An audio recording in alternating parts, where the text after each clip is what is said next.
अंदर बनाया तो परमेश्वर चाहता था कि इंसान जो है इस बात को समझे कि मैंने कान का बाहरी हिस्सा वो ऐसे भी छोड़ सकता था, लेकिन उसने गर्भ की शेप को लिया और तुम्हारे कान पे चिपका दिया। क्यों? क्योंकि परमेश्वर ने तुम्हें बहुत केयरफुली डिसाइड करने के लिए बोला है कि तुम अपनी लाइफ में क्या सुनोगे और क्या नहीं सुनोगे। क्यों?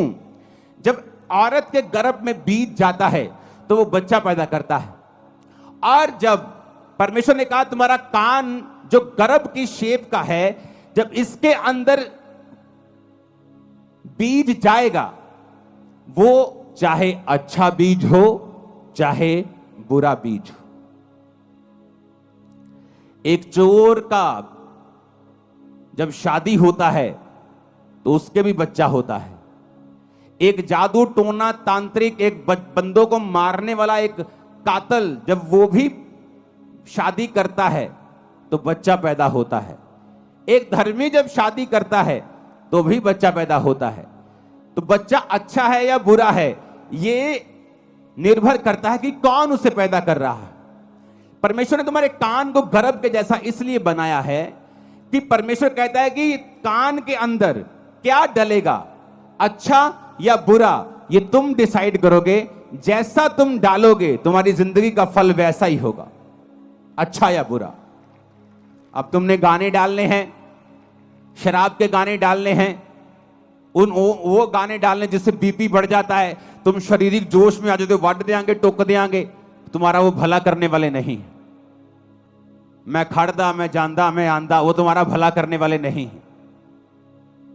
इसलिए प्रभु ने कहा ध्यान से देखो कि क्या सुनते हो।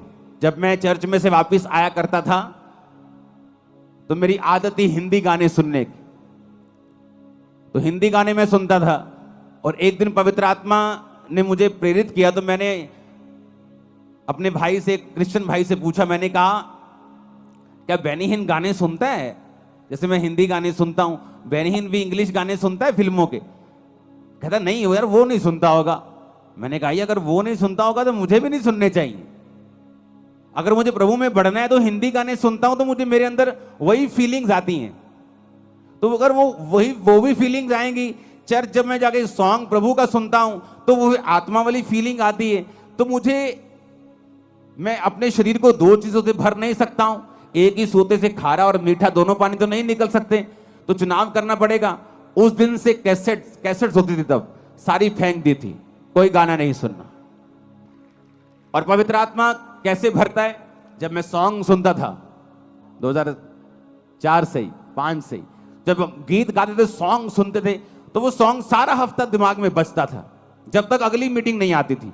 3-4 दिन वो सॉन्ग बजी जाना आत्मा में, जब तक कोई और सॉन्ग नहीं सुन लेना।